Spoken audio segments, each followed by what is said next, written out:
At my son's wedding, my daughter-in-law screamed, "Get out!" and I decided to destroy her financially. They say revenge is a dish best served cold. But sometimes, when you have enough money and influence, you can serve it piping hot with a side of complete financial ruin. My name is Victoria Washington, and this is the story of how my son's wedding became the most expensive lesson his wife would ever learn. Chapter 1. The Woman Behind the Empire. Let me start by telling you who I am, because it matters for what comes next. At 56, I've built an empire that spans 3 states and employs over 2,000 people. Washington Properties isn't just a real estate company, it's a legacy.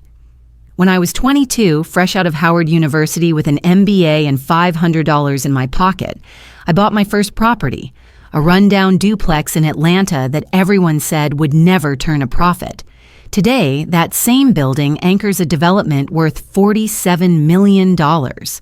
I didn't get here by being soft. As a black woman in real estate in the 1990s, I faced doors that slammed shut before I could even knock. I learned to kick them down. I learned to smile when men in $1,000 suits talked over me in meetings.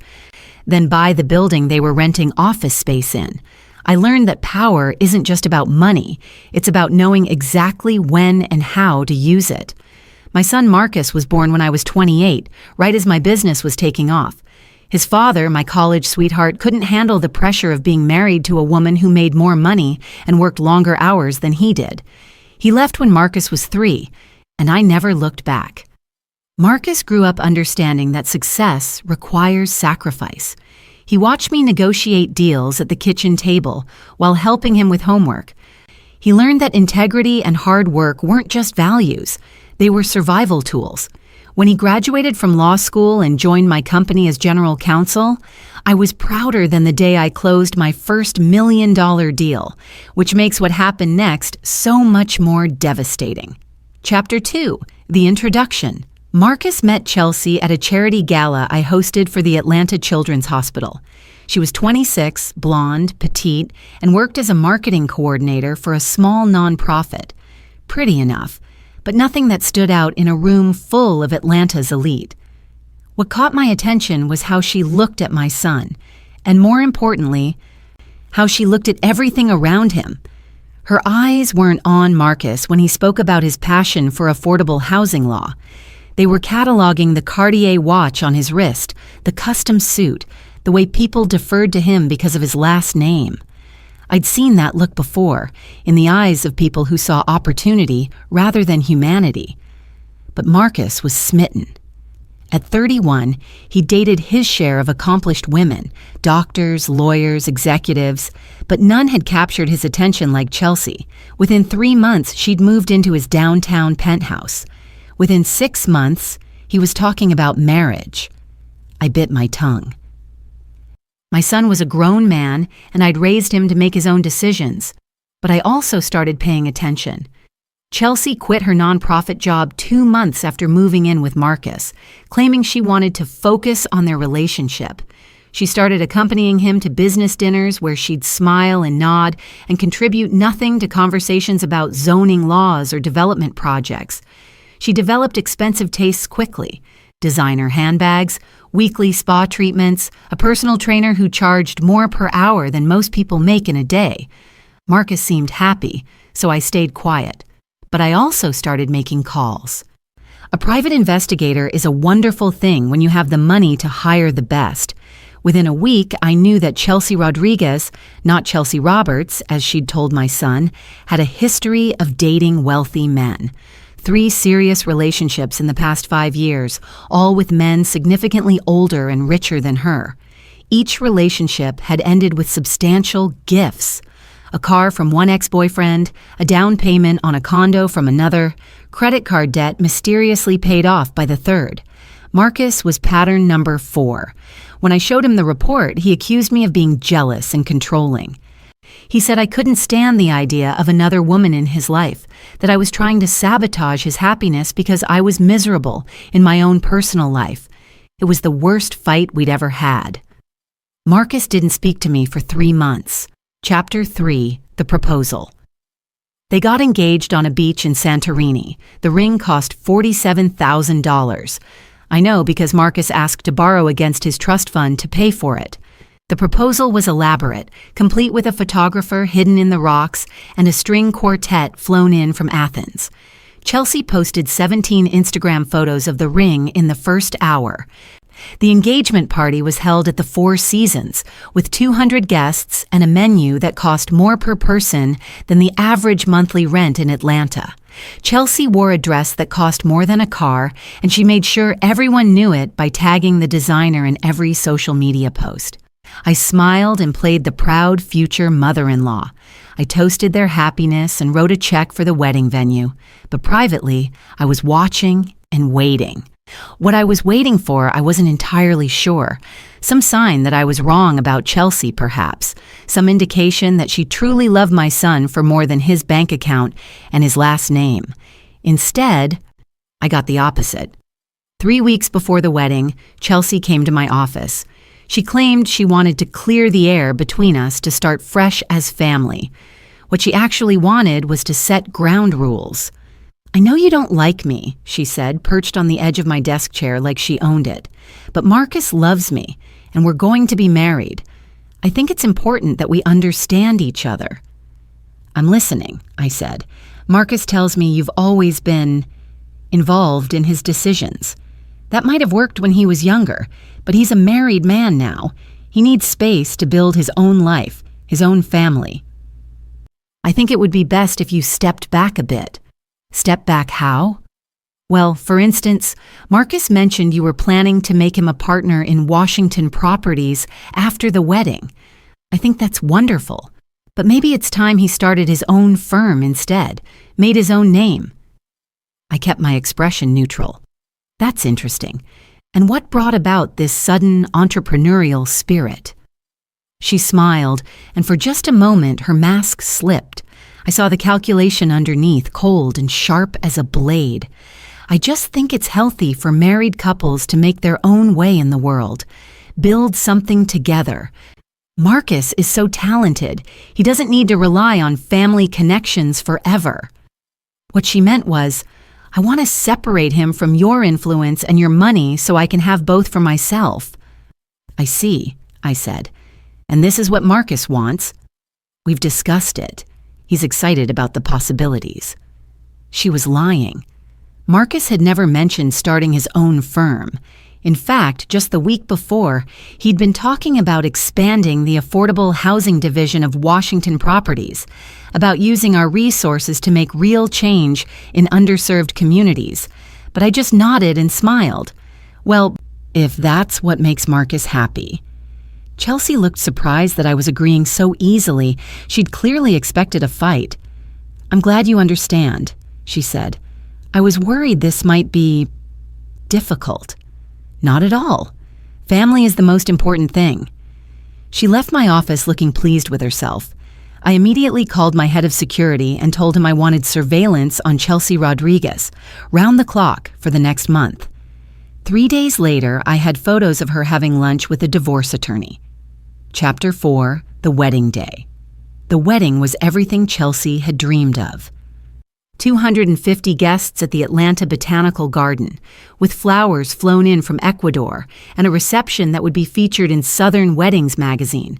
The dress cost $18,000 and required 4 seamstresses to alter it perfectly to her tiny frame. Marcus looked happy. That's what I kept telling myself as I watched him at the altar, beaming as his bride walked down the aisle, scattered with white rose petals that cost $40 per stem. I wore navy blue Armani and pearls that had belonged to my grandmother. I smiled for the cameras and hugged the appropriate people and gave a mother of the groom speech that mentioned how excited I was to welcome Chelsea into our family. I didn't mention that I'd spent the morning reviewing the surveillance photos of her secret meetings with the divorce attorney.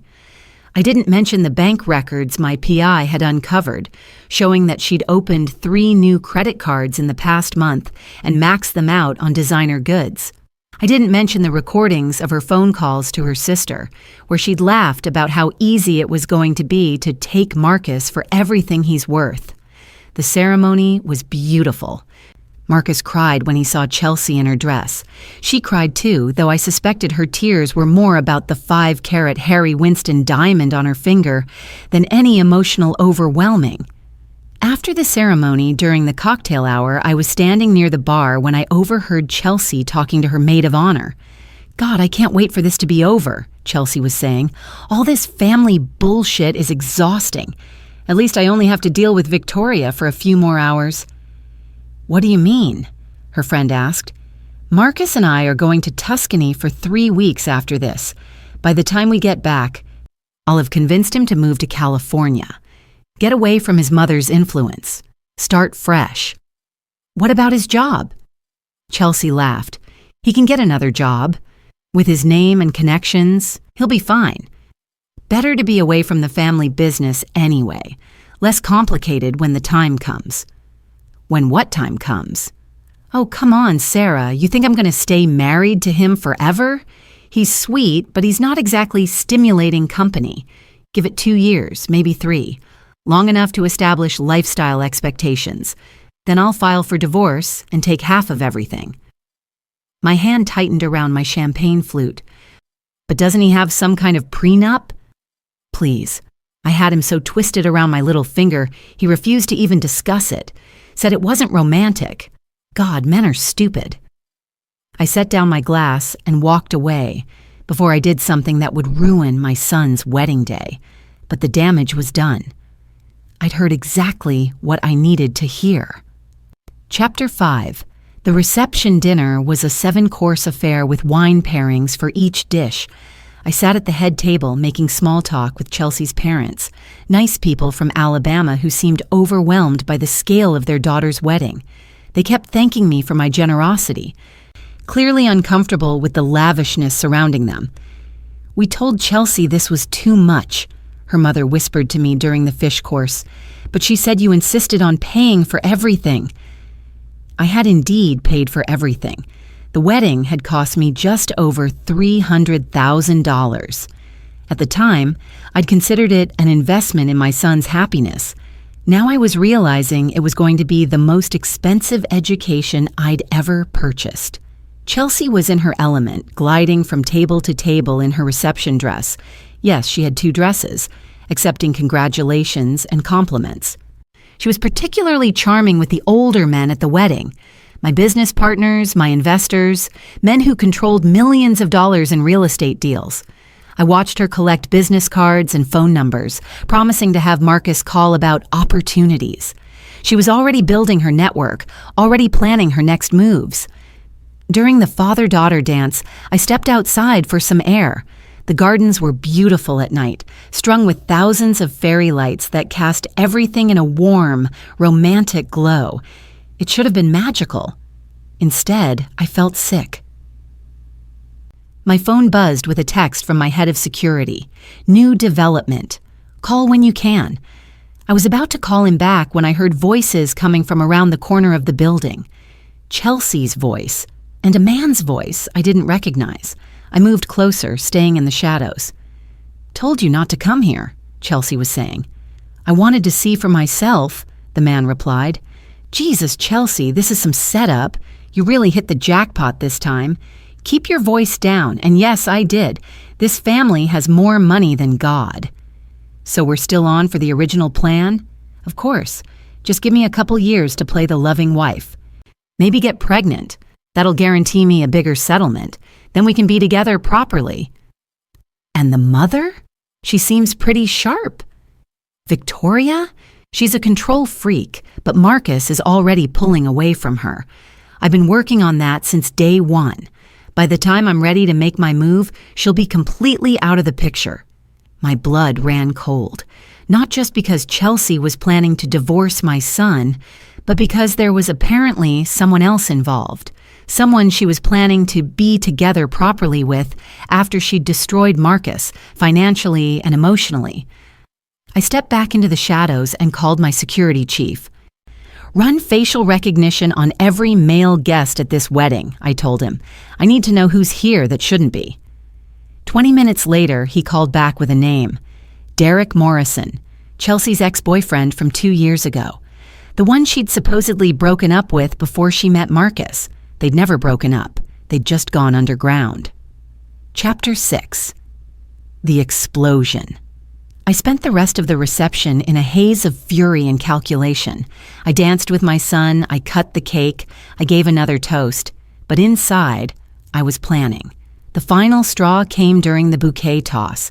All the single women gathered on the dance floor, giggling and jostling for position. Chelsea stood at the front of the room with her back to them, bouquet raised high. She was laughing, clearly enjoying being the center of attention. "This bouquet is going to someone very special," she announced. "Someone who's going to be just as lucky in love as I am." She threw the bouquet high into the air. It sailed over the crowd of reaching hands and landed directly in mine. The room erupted in laughter and applause. Someone shouted, "Victoria's getting married next." Everyone thought it was hilarious that the 56-year-old mother of the groom had caught the bouquet. Chelsea's face, however, told a different story. For just a moment, her mask of bridal joy slipped, and I saw pure rage. She'd thrown the bouquet toward her younger cousin, clearly intending for the girl to catch it. Instead, it had gone to me, the one person she wanted most to diminish. She recovered quickly, laughing along with everyone else, but I'd seen what I'd seen.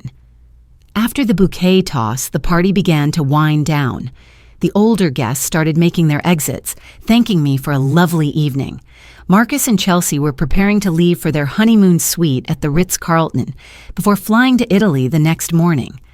I was standing near the entrance, saying goodbye to departing guests, when Chelsea approached me. She was still in her reception dress, but she'd had quite a bit of champagne during the evening. Her usual careful control was starting to slip. "Victoria," she said, her voice slightly slurred, "I wanted to thank you again for everything, for the wedding, for welcoming me into the family." "Of course, dear. You're my daughter-in-law now." She smiled, but there was something sharp in her eyes. "Yes, I am, and I want you to know that I take that responsibility seriously. I want what's best for Marcus. I'm sure you do. Which is why I think it's important for us to have some boundaries going forward. Marcus and I need space to build our marriage without interference." Interference? You know what I mean. The constant involvement in his business decisions, the surprise visits, the way you insert yourself into every aspect of his life. It needs to stop. I kept my voice calm and level. "I see. And this is something you and Marcus have discussed?" "Of course. He agrees that it's time for him to become more independent. We're thinking of relocating, actually. Maybe to the West Coast. Fresh start." She was baiting me, trying to get a reaction. I could see it in her eyes, the way she was watching for any sign that she'd gotten under my skin. "Well," I said, "that sounds like a big decision. I hope you both think it through carefully." Her smile faltered slightly. She'd expected anger, hurt, some kind of emotional response she could use against me later. "We have," she said. "In fact, Marcus is going to tell you after we get back from our honeymoon. He wanted to wait until after the wedding, so it wouldn't spoil tonight." How considerate of him. Yes, well, he's always been thoughtful that way. Unlike some people. The insult was subtle, but clear. I simply nodded. "Enjoy your honeymoon, Chelsea. I hope Italy is everything you've dreamed of." She turned to walk away, clearly frustrated that she hadn't gotten the confrontation she was looking for. But then she turned back. "Oh, and Victoria? That business about Marcus becoming a partner in your company? We've decided he won't be accepting that position. He's going to start his own firm instead. It's time he stopped living in your shadow." That was when I snapped. Not visibly, I had too much control for that. But something inside me crystallized into cold, hard determination. She thought she could manipulate my son, steal my family's legacy, and insult me to my face at his wedding. She had no idea who she was dealing with. "Actually, Chelsea," I said, my voice still perfectly pleasant, "there's something I think you should know." "What's that?" I pulled out my phone and showed her a photograph. It was one of the surveillance photos from 3 days ago. Chelsea and Derek Morrison kissing in the parking lot of a hotel 40 miles outside Atlanta. Her face went white. "I know about Derek," I said quietly. "I know about your divorce attorney meetings. I know about your plan to take Marcus for everything he's worth. I know about the credit cards, the fake background, everything." She stared at the photo, her mouth opening and closing like a fish. "Now," I continued, "you have two choices. You can end this charade right now, annul the marriage, and disappear from my son's life forever. Or you can find out exactly what happens when someone tries to destroy my family." For a moment, I thought she might take the smart option. She looked genuinely scared, realizing that her carefully constructed plans were falling apart, but then her expression hardened. The fear was replaced by defiance. "You can't prove any of that," she said. "And even if you could, Marcus would never believe you. He loves me." "Is that so?" "Yes, and I'm not going anywhere. I'm his wife now, legally, and there's nothing you can do about it." She stepped closer to me, her voice dropping to a whisper. "In fact, let me make something very clear to you, Victoria. This is the last time you're going to interfere in my marriage. From now on, you're going to stay out of Marcus's life, or I'll make sure he cuts you off completely. I'll tell him you threatened me at our wedding, that you tried to blackmail me with fake photos. He'll have to choose between us. And we both know who he'll choose. His wife. Exactly. So I suggest you back off and let us live our lives. Maybe find a hobby, take up gardening, learn to knit. Just stay away from my husband." She turned to walk away, clearly thinking she'd won. That's when I spoke again. "Chelsea." She turned back, eyebrows raised. "Get out." "What?" "Get out. This is my party, on my property, paid for with my money, and I'm telling you to leave. Now." Her eyes widened. "You can't be serious." "I've never been more serious about anything in my life. Get out." "This is my wedding reception." "Not anymore, it isn't." I pulled out my phone. "Security will escort you out if necessary." She looked around wildly, as if expecting someone to come to her defense. But the remaining guests were too far away to hear our conversation, and none of them would dare contradict me even if they could. "You're insane," she said. "Marcus will never forgive you for this." "Maybe not, but that's a risk I'm willing to take." Chelsea stared at me for a long moment, and I could see the wheels turning in her head. She was calculating, trying to figure out how to spin this situation to her advantage. Finally, she threw back her head and screamed at the top of her lungs. "Get out! Get out! You're telling me to get out of my own wedding reception?" Every head in the room turned toward us. Conversation stopped. The band faltered and went quiet. Marcus came running over, looking panicked. "What's going on? Chelsea, what's wrong?" "Your mother," she said, pointing a shaking finger at me, "just told me to get out of my own wedding reception. She's completely lost her mind." Marcus looked at me in shock. "Mom, what are you talking about? What happened?" I looked at my son, my beautiful, trusting, naive son, and realized that this was the moment our relationship would be defined for the rest of our lives. I could back down, apologize, let Chelsea continue her charade, keep the peace and hope for the best, or I could tell him the truth and risk losing him forever. I chose the truth. Chelsea and I were having a discussion about boundaries, I said calmly. She informed me that she and Derek Morrison have been planning this marriage as a financial scheme from the beginning, with the intention of divorcing you in 2 to 3 years and taking half of everything you own. The room was completely silent now, 250 people holding their breath. Marcus's face went through a series of emotions, confusion, disbelief, anger. "That's ridiculous," he said. "Mom, I can't believe you'd make up something like that." "I'm not making anything up." I held up my phone again, showing him the photo of Chelsea and Derek. "This was taken 3 days ago." Marcus stared at the photo, his face growing pale. Chelsea snatched the phone from my hand and threw it to the ground where it shattered against the marble floor. "Those photos are fake," she screamed. "She's trying to destroy our marriage because she can't stand the idea of losing control over you." "Then explain Derek Morrison," I said quietly. "Explain why your ex-boyfriend is here at your wedding, even though you told Marcus you'd never speak to him again." Marcus looked around the room wildly. "Derek's here? Where?" But Derek Morrison was smart enough to have slipped away as soon as the shouting started.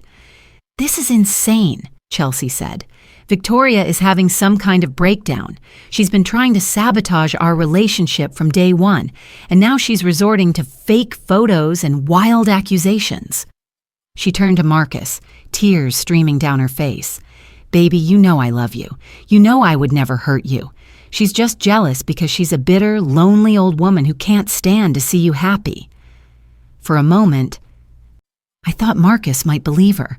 He was looking back and forth between us, torn between the woman he'd married hours ago and the mother who'd raised him. Then Chelsea made her fatal mistake. "Tell her, Marcus," she said. "Tell her that we're moving to California and she's not going to control our lives anymore. Tell her that you're starting your own law firm and you don't need her money or her business." Marcus's expression changed. "What are you talking about? I never said anything about moving to California, and I definitely never said I was leaving Washington Properties." Chelsea's face went white. She just revealed information that Marcus had never shared with her because it wasn't true.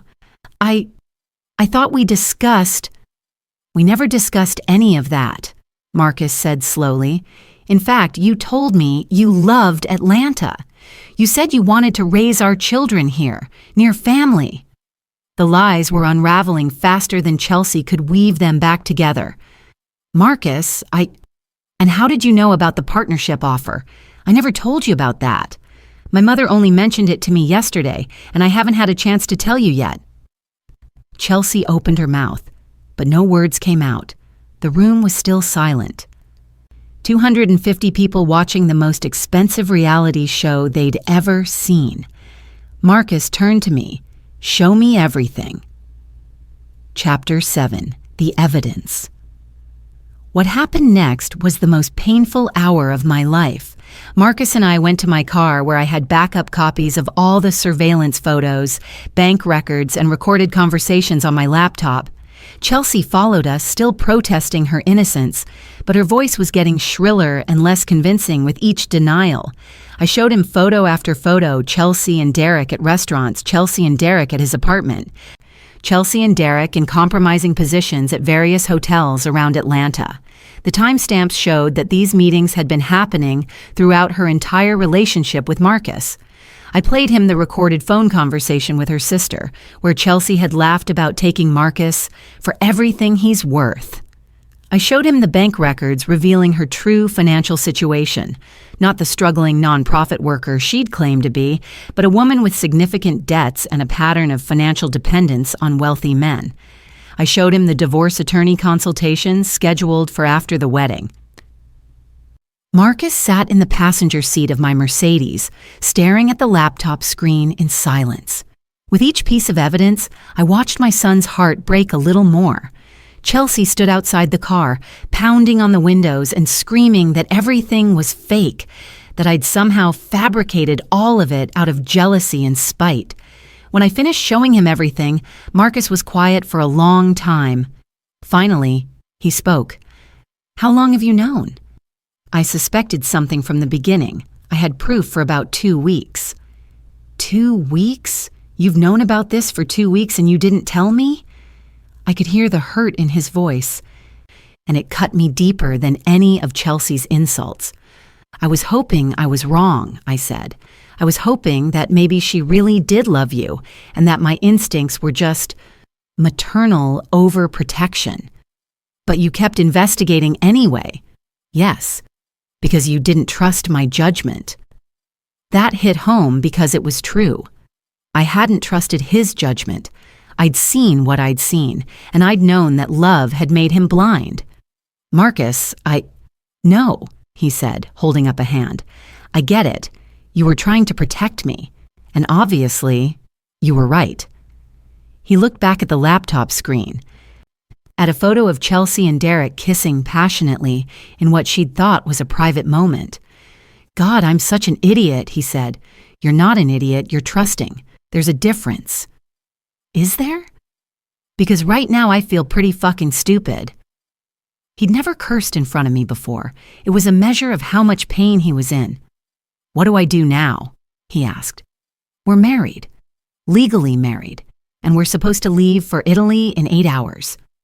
Outside the car, Chelsea had finally stopped screaming and was now crying dramatically, surrounded by a small crowd of wedding guests who didn't know what to make of the situation.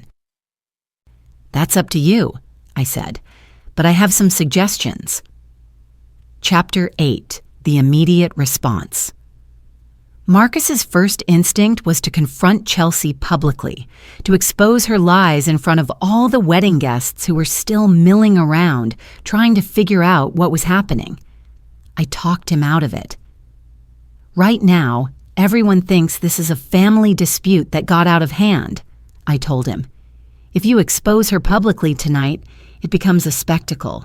It becomes gossip that will follow you for years. Handle this privately through lawyers and maintain your dignity." He nodded, seeing the wisdom in that approach. My son had always been level-headed, even in crisis. "What about the honeymoon, the flights, the hotels? Cancel everything, tonight. Don't give her any opportunity to manipulate the situation or make claims about the marriage being consummated." "Jesus, Mom, you sound like you're planning a military operation." "I am," I said simply. "Chelsea declared war on our family the moment she decided to defraud you. Now she's going to learn what happens when you go to war with people who have better weapons." Marcus looked at me strangely. "What does that mean?" "It means that I'm not just going to help you get divorced, son. I'm going to make sure she never has the opportunity to do this to anyone else again." "What are you talking about?" I closed the laptop and looked at him directly. "Chelsea Rodriguez has made a career out of defrauding wealthy men. She's committed wire fraud, identity theft, and breach of contract. She's stolen money through false pretenses and engaged in conspiracy to commit fraud. These aren't just civil matters, Marcus. They're federal crimes. You want to have her arrested?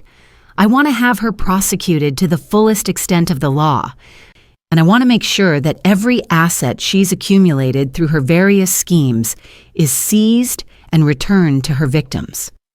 Marcus was quiet for a moment. "That seems harsh." "Harsh. She was planning to destroy your life, take half of your assets, and leave you emotionally devastated. She was going to have children with you as leverage for a larger settlement. She was going to systematically isolate you from your family and support system, and she was going to do it all while sleeping with another man." I leaned closer to him. "Son, this isn't about revenge. This is about justice. And it's about making sure she never does this to anyone else." Marcus looked back at the crowd of people still gathered around Chelsea, who was now playing the role of the devastated bride whose evil mother-in-law had ruined her special day. "Okay," he said finally. "What do we need to do?" Chapter 9: The First Strike. The first thing we did was secure Marcus's assets. Before we even left the botanical garden, I called my attorney, my accountant, and my head of security. By midnight, every joint account had been frozen, every credit card had been canceled, and Chelsea's access to Marcus's penthouse had been revoked. The private jet to Italy was canceled. The hotel reservations were canceled. The credit card she'd been using for pre-honeymoon shopping was declined. When she tried to return to Marcus's apartment after the wedding reception finally ended, she found the locks changed and security guards waiting with a restraining order. She called Marcus 17 times that night. He didn't answer. She called me 4 times. I answered once, just to tell her that all communication should go through her attorney and that she had 48 hours to remove her personal belongings from Marcus's apartment under supervised security. "You can't do this!" she screamed into the phone. "We're married. You can't just lock me out of my own home."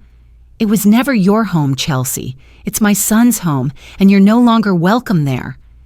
This is kidnapping. This is illegal confinement. No, this is the natural consequence of committing fraud against my family. I hung up and turned off my phone. Marcus and I spent that night in my home office, going through every document, every transaction, every interaction Chelsea had had with my son over the past year. We built a timeline of her deception, cataloged every lie, every manipulation, every theft. By morning, we had a case file that would have impressed a federal prosecutor, which was good because that was exactly who we were meeting with at 9 a.m. Chapter 10. Building the Case. United States Attorney Jennifer Chen had been a friend of mine for 15 years. We'd met when she was a young prosecutor going after a real estate fraud ring that had tried to launder money through one of my properties. I'd cooperated fully with the investigation, and we'd maintained a professional relationship ever since. When I called her at 7 a.m. and explained the situation, she agreed to meet with us immediately. "Victoria," she said, as Marcus and I sat down in her office, "I have to ask, are you sure you want to pursue federal charges? This could drag on for years, and it's going to be very public once it hits the courts." "I'm sure," I said. "This woman has made a career out of defrauding people. Marcus is just her latest victim. And you, Marcus, you understand that once we start this process, there's no going back? You'll have to testify against your wife in federal court." Marcus looked tired. He'd barely slept, and the weight of the previous day's revelations was showing on his face. "She's not my wife," he said. "A wife doesn't plot to destroy her husband's life before the marriage is even consummated. She's a stranger who conned me into signing a marriage certificate." Jennifer nodded. "Okay, show me what you have." We spent the next 4 hours going through everything. The evidence was even more damaging when laid out in chronological order. Chelsea's pattern of behavior was clear and consistent. Target wealthy men, gain their trust, extract as much financial benefit as possible, then move on to the next target. But Marcus wasn't her first victim.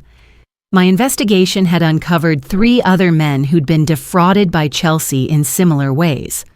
Collectively, she'd stolen over $2 million through various schemes. "This is definitely prosecutable," Jennifer said finally. "Wire fraud, identity theft, conspiracy, money laundering. We could probably get her on tax evasion too, since I doubt she's reported any of this stolen money as income." "What kind of sentence are we looking at?" Marcus asked.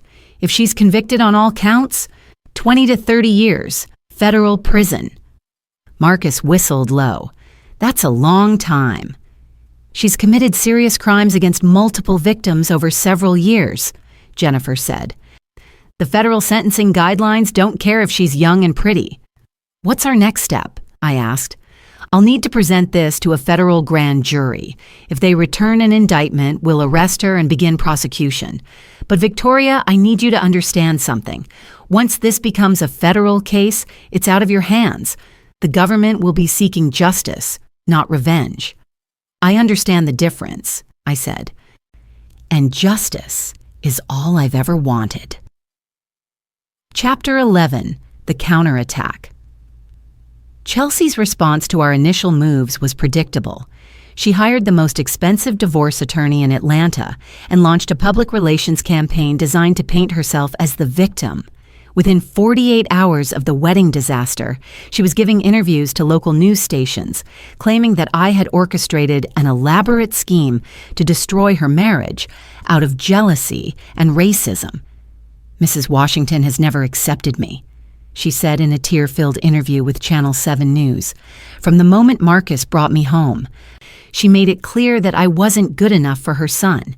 She hired private investigators to spy on me, fabricated evidence to make me look bad, and then humiliated me at my own wedding reception. She was good. I'll give her that." The tears looked genuine. Her voice shook with the right amount of emotion, and she positioned herself as a young woman from a modest background being crushed by a wealthy, powerful family. The story gained traction on social media. Down near Justice for Chelsea started trending locally. People who had never met any of us were taking sides based on 30-second video clips. Marcus was devastated by the public attention. "Mom, maybe we should just let this go," he said after the third news story aired. "Get the marriage annulled quietly and move on." "Absolutely not," I said. "She made this public, not us, and now she's going to learn that there are consequences for trying to manipulate public opinion when you don't have the facts on your side." I called a press conference for the following Monday. Chapter 12. Going Public. The press conference was held in the main conference room of Washington Properties.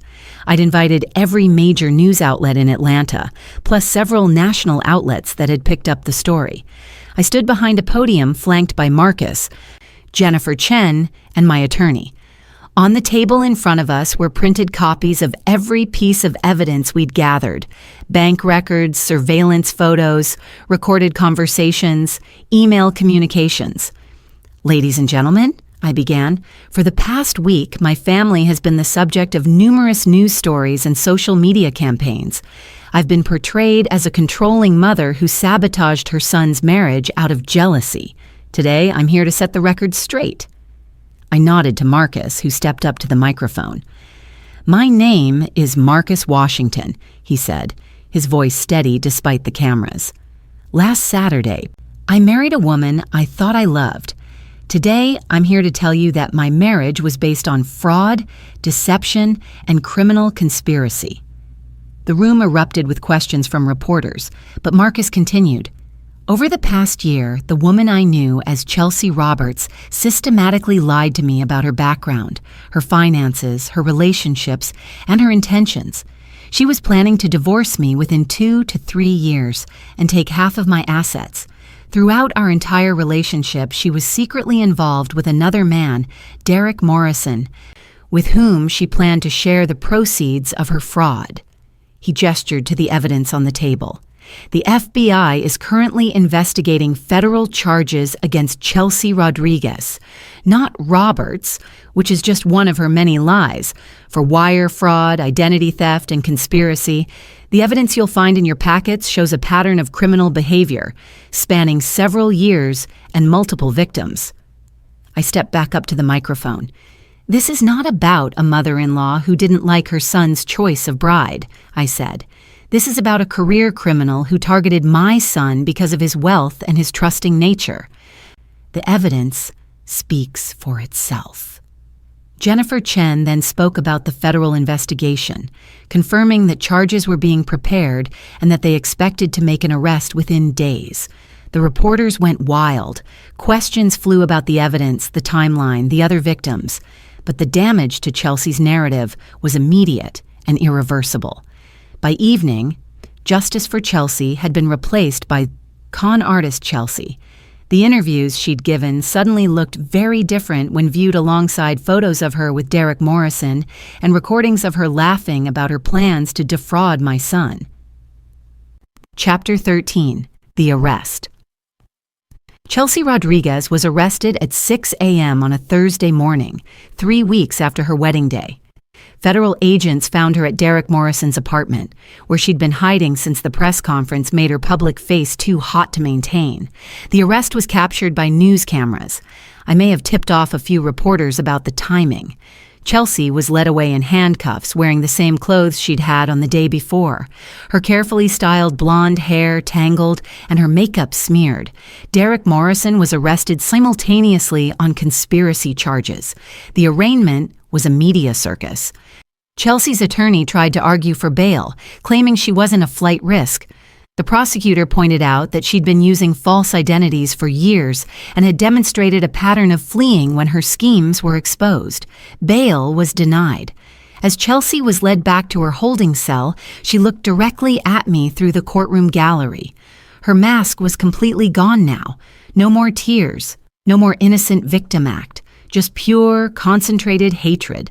I met her stare calmly and nodded once. Message received. Chapter 14. Unraveling the network. Federal investigations have a way of expanding once they get started. Within a month of Chelsea's arrest, the FBI had uncovered a much larger operation. Derek Morrison, it turned out, was more than just Chelsea's secret boyfriend. He was the mastermind behind a sophisticated fraud ring that targeted wealthy individuals across the Southeast. Chelsea was just one of several women he recruited to run long-term relationship scams. The ring had been operating for over 5 years, with victims in Georgia, Florida, South Carolina, and North Carolina. The total amount stolen was estimated at over $15 million. Marcus and I were asked to testify before the federal grand jury about our experience with Chelsea. It was difficult for Marcus to relive the deception, but he handled it with dignity and grace. "She was very good at her job," he told the prosecutors. "Everything about her was calculated to appeal to me specifically. The charities she claimed to support, the books she said she'd read, even the wine she pretended to prefer. It was all research." The grand jury returned indictments against Chelsea, Derek, and 4 other members of their organization. Chelsea was facing 47 separate federal charges. Chapter 15. The Civil War. While the federal case was building, Chelsea's family launched their own counterattack. Her parents, who I genuinely believed had been as deceived as Marcus, hired their own attorney and sued me for defamation, claiming that my press conference had destroyed their daughter's reputation and caused them emotional distress. It was a nuisance suit designed to drain resources and create negative publicity. But I had resources to spare, and negative publicity was the least of my concerns. My attorneys responded by filing a countersuit against Chelsea's entire family for conspiracy and unjust enrichment. We documented every gift, every payment, every financial benefit they'd received as a result of Chelsea's relationship with Marcus. The luxury car Chelsea had given her mother, bought with Marcus's credit card, the down payment on her brother's house, came from a joint account Chelsea had opened with Marcus. Her father's new business venture, funded with money Chelsea had borrowed from Marcus for her own supposed business ideas. The Rodriguez family had been living off the proceeds of their daughter's crimes for over a year. They could claim ignorance all they wanted, but the bank records told a different story. Within 6 months, the defamation suit was dismissed and the Rodriguez family was forced to pay restitution to Marcus for the money they'd received. Chelsea's parents lost their house. Her brother's business collapsed. The entire family was financially ruined. I felt bad for them, honestly. They'd raised a daughter who was capable of destroying lives without remorse, but they probably hadn't known the extent of her criminal activities. But as my grandmother used to say, if you lie down with dogs, you get up with fleas. Chapter 16. The Trial. Chelsea's trial began 14 months after her arrest. By then, the media attention had died down somewhat, but the courtroom was still packed every day with reporters, legal observers, and curious members of the public. Chelsea had lost weight in federal custody. Her expensive blonde highlights had grown out, revealing dark brown roots. She wore a conservative gray suit that her public defender had probably chosen to make her look sympathetic. It didn't work. The prosecution's case was methodical and devastating. They called victim after victim to testify about how Chelsea and her co-conspirators had defrauded them. Bank records, phone records, surveillance footage, recorded conversations, everything was presented in excruciating detail. When Marcus took the stand, Chelsea watched him with an expression I couldn't quite read. It wasn't hatred anymore. It might have been regret, but I suspected it was more like frustration that she'd been caught before she could complete her plan. Marcus's testimony was powerful. He spoke quietly but clearly about how Chelsea had gained his trust, isolated him from his family, and manipulated his emotions to gain access to his finances. "She made me feel like I was finally complete," he said, "like I'd found the missing piece of my life. It never occurred to me that someone could fake that level of intimacy and emotional connection." The defense tried to paint Chelsea as a victim herself, claiming that Derek Morrison had manipulated her into participating in the fraud. They argued that she was young and naive, led astray by an older, more sophisticated criminal. The prosecution destroyed that narrative by playing recordings of Chelsea orchestrating her own schemes, making her own victim lists, and bragging about her ability to manipulate wealthy men. The jury deliberated for less than 4 hours, guilty on all counts. Chapter 17. Sentencing. Chelsea Rodriguez was sentenced to 26 years in federal prison without the possibility of parole. Derek Morrison got 32 years. The other members of their organization received sentences ranging from 8 to 15 years. At the sentencing hearing, Marcus was allowed to give a victim impact statement. He'd written and rewritten it dozens of times, trying to find the right words to express the damage that had been done. "Your Honor," he said, standing at the podium in the federal courthouse, "Chelsea Rodriguez didn't just steal money from me. She stole my ability to trust, my faith in love, my confidence in my own judgment. She made me question everything I thought I knew about human nature." He paused, looking directly at Chelsea for the first time since her arrest. "But she also taught me something valuable. She taught me that my mother's love and protection are gifts that I should never take for granted. She taught me that family loyalty is worth more than romantic passion. And she taught me that justice, when it finally comes, is worth waiting for." Chelsea was given the opportunity to speak before sentencing. Her attorney had probably advised her to show remorse, to apologize to her victims, to throw herself on the mercy of the court. Instead, she stood up and looked directly at me. "Victoria Washington thinks she's won," she said, her voice steady and clear. "She thinks she's destroyed my life and protected her precious son. But she's wrong. I gave Marcus the best year of his life. I made him feel loved and desired and appreciated in ways she never could. And no matter how many years you give me, she can never take that away." She smiled then, cold and sharp. "Marcus will never love anyone the way he loved me. Every woman he meets for the rest of his life will be compared to me. Every kiss, every touch, every moment of intimacy will be measured against what we had. I may be going to prison, but he's going to live in one for the rest of his life." The judge sentenced her immediately after that statement. 26 years seemed suddenly insufficient. Chapter 18. Aftermath. The year following Chelsea's sentencing was one of healing and rebuilding for our family. Marcus took a leave of absence from Washington Properties to travel and clear his head. He spent 3 months backpacking through Europe, then another month doing volunteer work in Costa Rica. When he came back, he was calmer, more centered, more like the man I'd raised him to be. He also started therapy, working through his feelings about the betrayal and manipulation he'd experienced. It wasn't easy work, but he was committed to it. "I need to understand how I let this happen," he told me. "Not so I can blame myself, but so I can make sure it never happens again." The civil restitution process took longer than the criminal case. We recovered most of Marcus's stolen money, plus additional damages from the other members of the fraud ring. The total amount was substantial enough that we decided to establish a foundation to help other victims of romance fraud. The Chelsea Rodriguez Foundation for Fraud Victims provides legal assistance, counseling services, and financial support to people who've been targeted by similar schemes. It's become one of my proudest achievements. Marcus eventually returned to work, but with a new focus. He established a legal clinic within Washington Properties that provides free services to fraud victims. His experience with Chelsea had given him unique insight into how these crimes work and how to combat them. Chapter 19. New Beginnings. 2 years after the trial, Marcus started dating again. Her name was Dr. Sarah Chen, a pediatric surgeon at Children's Healthcare of Atlanta. She was brilliant, accomplished, and refreshingly honest about her intentions and expectations. She also had absolutely no interest in Marcus's money. Dr. Chen made more money than Marcus did, drove a more expensive car, and owned her own house in Buckhead. When she met me for dinner for the first time, she insisted on paying the check.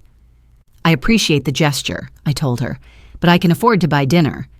"I'm sure you can," she said with a smile, "but I asked Marcus out, so it's my treat." I liked her immediately. Their relationship developed slowly and naturally. There were no dramatic declarations of love, no expensive gifts, no rushing toward marriage. They took time to get to know each other, to build trust, to establish a foundation of mutual respect and genuine affection. When Marcus finally proposed, it was at a small family dinner at my house. No photographers, no string quartets, no social media posts. Just two people who decided they wanted to build a life together. The engagement ring cost $3,000, not $47,000. Sarah had specifically requested something simple and practical. "I'm going to be wearing this every day for the rest of my life," she told Marcus. "It needs to be something I can work in, something that won't get in the way when I'm operating on children." Their wedding was everything Chelsea's had pretended to be, a genuine celebration of love between two people who truly knew and appreciated each other. Chapter 20. Justice served.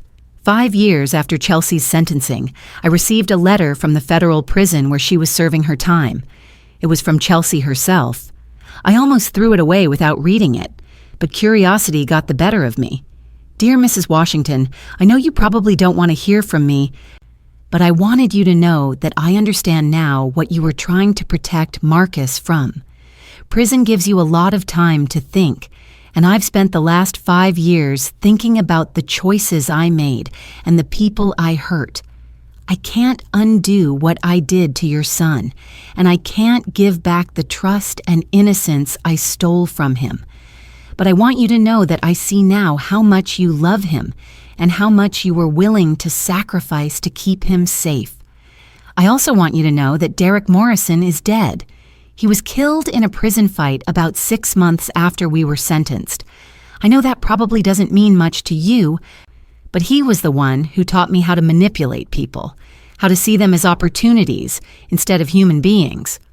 With him gone, maybe other young women won't make the same mistakes I did. I've been working with a program here that helps inmates prepare for reintegration into society. I'll be eligible for supervised release in 16 years, when I'm 48. I know I'll never be able to make full amends for what I did, but I'm hoping I can spend the rest of my life trying. Marcus married Dr. Chen last month. I saw the announcement in the prison library. She looks like a good woman. I hope he's happy. I don't expect you to forgive me, and I'm not asking for your pity. I just wanted you to know that your love for your son, even when it made you do difficult things, was exactly what he needed.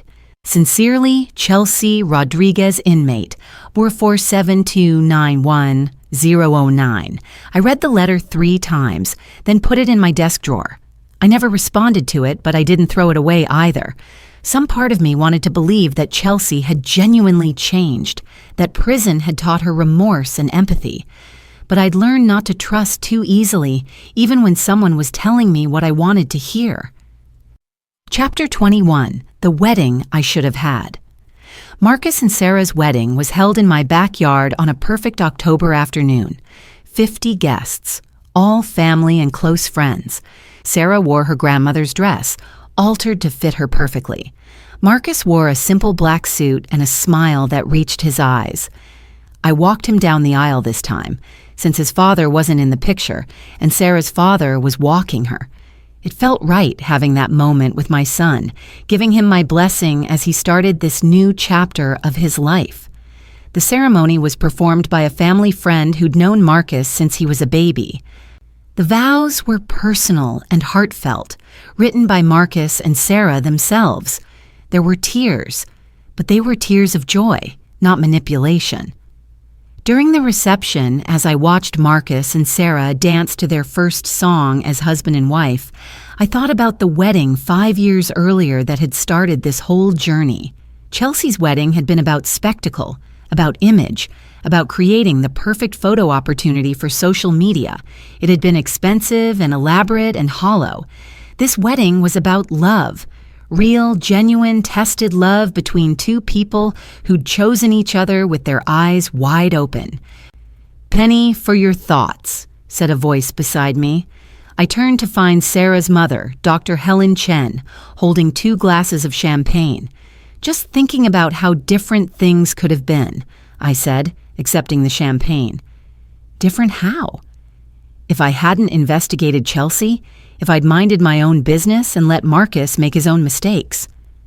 Dr. Chen was quiet for a moment, watching her daughter laugh at something Marcus had whispered in her ear. You know, she said finally, when Sarah first told me she was dating Marcus, I was worried. Why? Because of his history. Because he'd been so publicly deceived by his first wife. I was afraid he might not be able to trust again, or that he'd be so paranoid about being manipulated that he'd never be able to open his heart. She gestured toward the dancing couple. But he's not broken. He's careful, yes, thoughtful.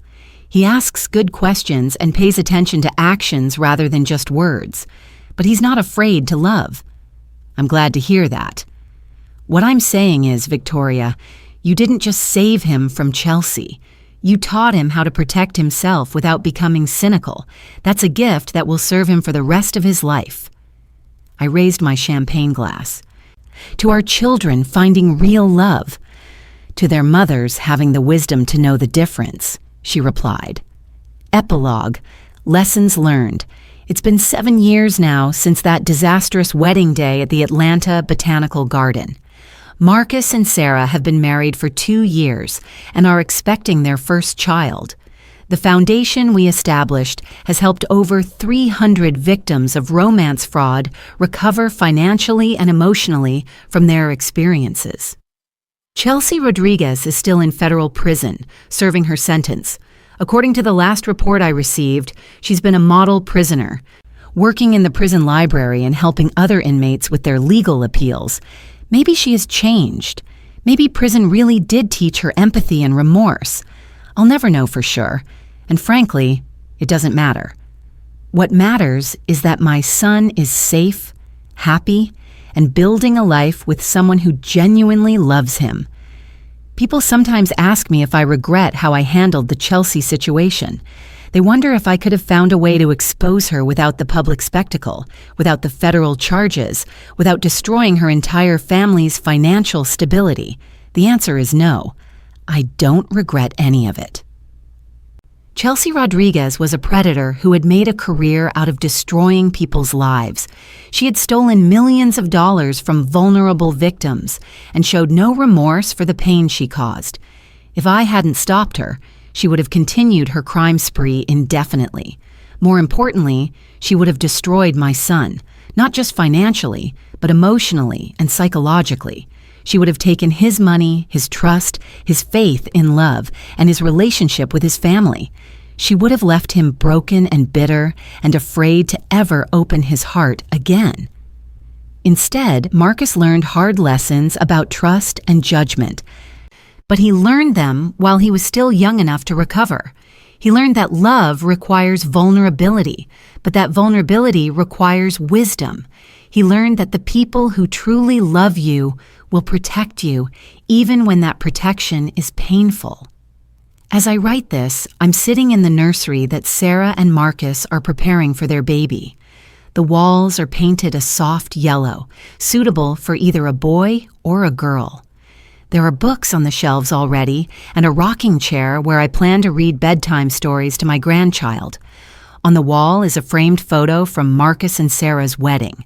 They're both laughing, caught in a moment of pure, unguarded joy. It's the kind of photograph that Chelsea's expensive wedding photographer could never have captured because it shows something that can't be staged or manipulated. It shows love, real love, the kind worth protecting at any cost. And that's a lesson I hope I never have to teach my grandchild the hard way. But if I do, I'll be ready. After all, I'm Victoria Washington.